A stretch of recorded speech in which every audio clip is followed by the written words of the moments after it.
lagi di Movers Talk, bincang bareng Movers. Hai, saya Areta sebagai host untuk Movers Talk episode kali ini. Nah, hari ini saya udah kedatangan tamu spesial. Saya udah bersama-sama Mbak Sali, Head of Product Management dari sekolahmu. Kita mungkin suka lihat nih, apalagi yang follow Instagram Live at sekolahmu atau sekolahmu.product, tim produk tuh banyak banget karyanya yang terbaru. Mulai dari jadwal imsak sampai stiker buat kita pakai di aplikasi chat. Nah, tapi mungkin ada juga yang masih bertanya-tanya, tim produk tuh sebenarnya sehari-harinya ngapain sih? Aktivitasnya apa aja? Dan bahkan mungkin ada juga yang tertarik gabung sama tim produk. Nah, sekarang Mbak Sali bakal sharing seputar tim produk sekolahmu untuk kita semua. Halo Mbak Sali. Halo, halo Areta. Mbak mungkin boleh perkenalan dulu ya, biar lebih akrab. Boleh, boleh. Jadi kenalin, halo Areta, halo mover semua. Kenalin nama saya Sali, nama lengkapnya Salian Jato. Sekarang saya di tim produk, itu pegang Head of Product Management. Saya join sekolahmu udah dari Agustus tahun lalu, 2021. Jadi sekarang kurang lebih 9 bulan di sini. Wah, oke. Udah lumayan ya Mbak ya, udah hampir setahun di sini. Lumayan, hampir setahun, betul. Nah, kalau kita suka lihat nih, apalagi belakangan ini kita suka lihat tim produk tuh banyak banget nge-share karyanya bukan buat cuman user kita, tapi juga buat movers ya. Jadi jadwal imsak, terus chat apa namanya stiker buat di chat aplikasi chat gitu. Nah, aku pengen tahu nih di balik tim dapurnya tim produk tuh kayak gimana sih Mbak sehari-harinya? Ada berapa subtim dan gimana tim produk running daily itu kayak gimana gitu? Oke. Mungkin aku mau mulai dikit dari si pengertian tentang produknya sendiri ya, supaya teman-teman kebayang siapa aja yang perlu ngerjain supaya si produk ini bisa terwujud gitu. Jadi kalau produk itu kan secara harafiah artinya produk gitu, bisa berarti barang atau jasa yang kita jual atau kita tawarkan supaya itu memenuhi kebutuhan si konsumen atau pengguna. Produk bisa bentuknya ya fisik atau enggak virtual. Nah, kalau dalam konteksnya kita, edutech terutama produk itu mungkin gampangnya dibayangin kayak fitur. Fitur yang seperti apa? Fitur yang memenuhi kebutuhan user kita. User kita macam-macam ya, ada murid, orang tua, guru, atau kita movers sendiri. Nah, makanya karena produk yang harus dihasilkan itu biasanya berangkat dari kebutuhannya user, jadi dalam proses development-nya itu kita di dalam tim produk itu ada 3 divisi besar. Jadi biasanya ada tim product management atau PM, kemudian ada product analytics and insight (PAI) dan satu lagi product design. Jadi biasanya nanti dari PM dulu nih yang product management, dia yang ngobrol sama user atau dia yang dapat insight, kayaknya user kita painful-nya di sini, pokoknya dia yang dapat problem statement-nya. Habis itu nanti dari teman-teman PM kolaborasi sama teman-teman analytics dan insight. Jadi bisa ngecek lagi datanya, ditarikin lagi informasi lainnya untuk digali. Terus kalau butuh riset mendalam, misalnya perlu wawancara sama penggunanya langsung, nah itu bisa dibantu sama tim product analytics and insight ini. Kemudian nanti kalau udah mulai butuh visualisasi, nah, itu nanti biasanya collab lagi sama tim product design-nya. Nanti dibantuin sama teman-teman PD, teman-teman UI UX untuk bikin bentuk desain yang bisa dilihat. Jadi kurang lebih kalau dapurnya sih seperti itu, tim-tim yang ada di dalamnya. Iya. Terus kalau karya-karyanya tim produk nih Mbak, mungkin belakangan ini aku sebagai movers ya ngelihat, oh iya banyak nih buat movers gitu. Nah kalau untuk movers sendiri itu apakah langkahnya sama seperti user biasa atau gimana tuh Mbak? Kalau tadi beberapa karya yang udah di-mention itu kan kayak stiker, terus jadwal ya, itu memang di luar roadmap gitu sih. Jadi kalau kita ngomongin produk kan itu selalu ada produk roadmap, kita udah ngerencanain dalam 1 tahun mau bikin karya apa aja, mau ngerjain apa aja itu udah ada. Nah, dan kita sendiri tuh untuk ngerealisasikan si roadmap itu biasanya kita rilis tiap 2 minggu. Setiap hari Senin biasanya. Nah, tapi di luar rilis fitur-fitur itu, memang ada hal-hal lain yang kita juga kerjain karya-karyanya. Salah satunya stiker dan tadi jadwal itu. Di luar itu, Dulu kita juga sempat bikin weekly newsletter itu dari teman-teman data, analytics and insight. Jadi Iya. biasanya kita show data sama hasil riset ngobrol sama orang tua, itu sempat kita buat juga. Sekarang masih ada sih weekly newsletter seperti itu, tapi memang lebih terbatas yang bisa view. Dan selain itu dari tim data juga banyak sekarang itu banyak ngolah dashboard metabase. Jadi teman-teman movers kan juga sehari-hari bekerja pasti ada matriks, ada OKR gitu, bisa ngukur Iya. apa sih yang perlu dikerjain di secara personal dan secara tim. Nah, kita dari tim produk juga bantu tuh untuk menyediakan si dashboard-nya supaya teman-teman bisa lebih enak ngelihatnya. Jadi nggak ada lagi alasan, "Oh, gue nggak tahu nih gue ngerjain ini datanya udah sampai mana ya, gue performance seperti apa," gitu. Udah semuanya tersedia gitu di si dashboard ini yang disediakan kolaborasi dari tim produk sama tim tech juga sih. Jadi mungkin itu di luar karya-karya yang udah pasti kita develop dan kita deploy setiap 2 minggu sekali ngikutin jadwal rilis. Itu Oh, sih. berarti kayak selain buat user juga ada yang buat movers-nya ya, Mbak, ya? Nah, Ada dong, kan movers juga user kita. oke. Terus kalau tim produk ini selama berjalan sekarang, tantangan terbesarnya apa sih, Mbak? Dan gimana cara mengatasinya? Um, Sebenarnya kalau ngomongin tantangan mungkin rada mirip sama tim lain ya. Jadi kita memang karena kerjanya terpisah gitu, kita bekerja dari rumah masing-masing, pasti teman-teman movers di divisi lain juga ngerasain hal yang sama, yaitu terkait bonding, terkait gimana kita bisa saling mengenal tim kita sendiri. Karena aku sendiri dulu join kan Agustus tuh udah pandemi lah. Iya. Jadi, dari awal pun aku awal join Agustus kayaknya baru bener-bener bisa ke kantor tuh kayaknya akhir tahun gitu. Jadi Mmm. ada gap sedikit. Nah, khusus untuk tim produk, tim kita tuh terpencar jauh. Jadi kalau ngomongin tim produk yang gedean itu di PM tuh ada yang tinggalnya di Sumatera Barat, di tim desain itu ada yang di Papua, tapi sekarang lagi di Manado. Jadi udah eee, ngumpulin semuanya dalam satu waktu di tempat yang sama tuh kayaknya udah hampir nggak mungkin karena udah sangat bener-bener jauh. Jadi mungkin tantangannya di situ, kita cuman bisa dengar suara, sesekali open cam gini untuk kenalan. Padahal sebenarnya kan dalam bekerja emang penting juga ya bonding, kenalan sama temen-temen setim itu juga, menurutku penting. Jadi memang yang jadi tantangan sih di bonding itu sih, gimana kita bisa, lebih akrab lah, mengakrabkan diri sama teman-teman satu tim. Oh, gitu. Terus cara mengatasinya gimana tuh, Mbak? Oh iya, kita ada kita jadinya emang bikin-bikin gitu sih, bikin-bikin acara sendiri biar jadinya akrab. Kalau di tim produk itu setiap hari Senin kita ada acara ngumpul-ngumpul, casual gitu. Biasanya kalau ada anak baru yang baru join itu kita kasih semacam, apa ya, ospek gitu, kita kasih tugas untuk mengenal kita semua. Jadi dia harus cari tahu tentang kita dalam Mhm. waktu yang singkat ya bisa dibilang, karena kan biasanya orang baru join hari apa gitu, terus hari Senin besoknya udah harus bikin presentasi perkenalan tentang anggota timnya semua.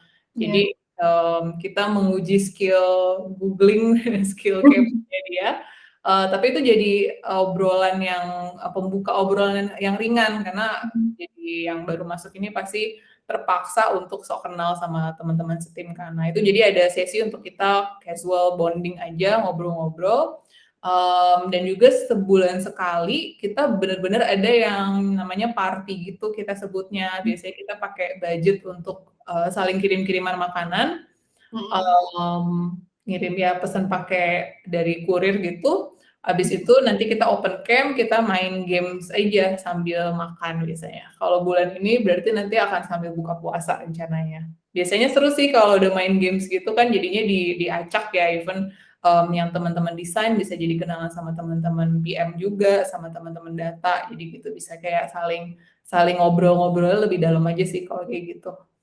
Bener-bener nggak ngobrol kerjaan berarti tuh, Mbak, ya? Iya, heeh.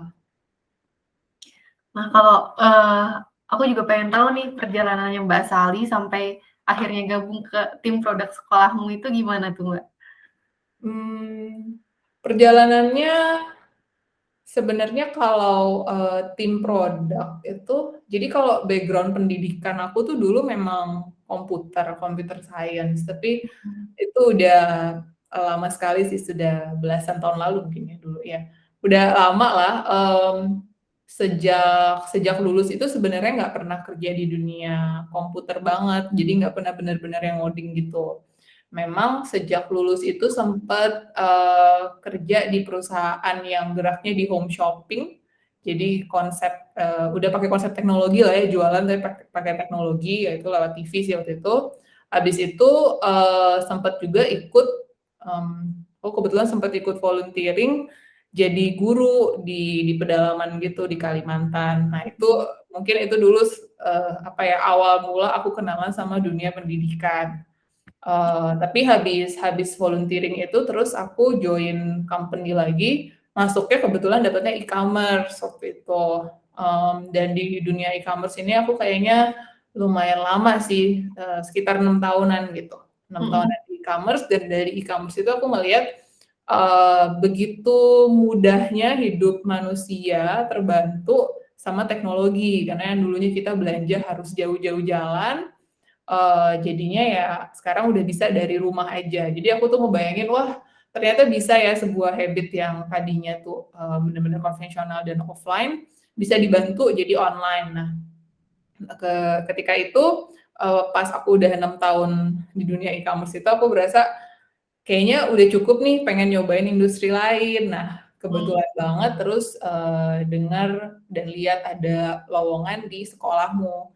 Si sekolahmu ini baca-baca kan edutech, terus jadi Mhm. inget nih, wah dulu aku pernah nyemplung di edukasi dan aku punya, latar belakang di e-commerce gitu, latar belakang di sebuah industri yang mengubah habit orang juga, yang tadinya dari offline full sekarang jadi online. Nah, jadi aku kepikiran, menarik sekali ya kalau edukasi ini bisa dibantu juga sama teknologi, karena kan edutech gitu. Iya. Jadi, penasaran sih apa yang sejauh mana teknologi ini bisa, ngebantu kita, ngebantu orang tua murid, ngebantu guru, ngebantu sekolah, yang ngebantu dunia pendidikan, dan sejauh mana nanti mungkin akan ada habit-habit orang dan di dunia edukasi ini yang jadi agak berbeda berkat teknologi. Nah, itu yang menurut aku bikin jadi tertarik untuk nyoba, apply, dan akhirnya join deh di Mhm. sekolahmu, di tim produk, gitu.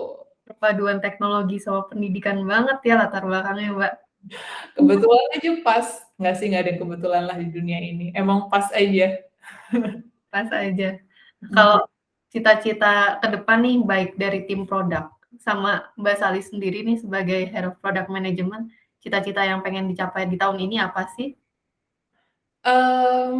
Kalau ngomongin tim produk besarannya sih udah pasti cita-cita kita tuh pengen, produk-produknya SID itu, jadi sekolahmu, karirmu, Talentix, Mhm. assessment, itu jadi go to platform-nya orang-orang ketika mikirin, edukasi ya, ketika mikirin pendidikan, ketika mikirin kerjaan, ketika mikirin, pengen assessment diri gitu, Mhm. pengennya ya produk-produk kita jadi, top of mind-nya mereka. Jadi emang, kepengennya sih, produk-produk kita ini dari segi user juga makin banyak, penggunanya makin massal, Iya. dan, apa ya, penggunanya juga retain gitu, jadi terus-menerus aktif pakai platform-platform kita, dan juga, secara tidak langsung akan naikin reputasi kita juga sebagai platform. Jadi kalau kita kan punya aplikasi juga, aplikasi di apa, di Google Play dan di App Store-nya juga jadi bagus ratingnya, pengennya kayak gitu sih, dan secara Mhm. secara awareness juga semakin naik gitu di masyarakat luas, pengennya kayak gitu. Amin. Mbak, sebagai Mhm. penutup nih, produk apa sih yang buat Mbak Sally sendiri jadi favorit? Terus minta, apa ya, minta tips buat teman-teman yang pengen bergabung di tim produk, yang dibutuhkan tuh seperti apa? Gitu. Produk favorit ini maksudnya yang di sekolahmu kan ya? Iya. Mas ya. Ah, produk favorit ya? Wah, Mhm. sebagai tim produk sendiri sulit ya menentukan favorit ya, tidak boleh menganak emaskan. Nggak sih, tapi, menurut aku yang paling paling seksi gitu, yang beda Mhm, adalah dari sisi halaman halaman kita belajar lah ya. mhm, Karena gimana pun juga core dari sebuah platform edukasi kan adalah si halaman untuk, penggunanya, untuk murid-muridnya ya belajar. Jadi mhm, mungkin kalau aku paling paling suka ngeliatin, si halaman belajarnya ini dan juga, bangga juga sama seluruh tim produk dan juga tech dan kita semua lah ya, iya, eee, bikin si halaman belajarnya ini karena yang menggunakan tuh banyak dan sebenarnya sebagai kisi-kisi kita juga selalu pengen untuk nge-revamp dikit-dikit supaya experience-nya lebih baik lagi di mhm. yang proses belajarnya itu. Wah, Itu sama tadi apa pertanyaan satu lagi?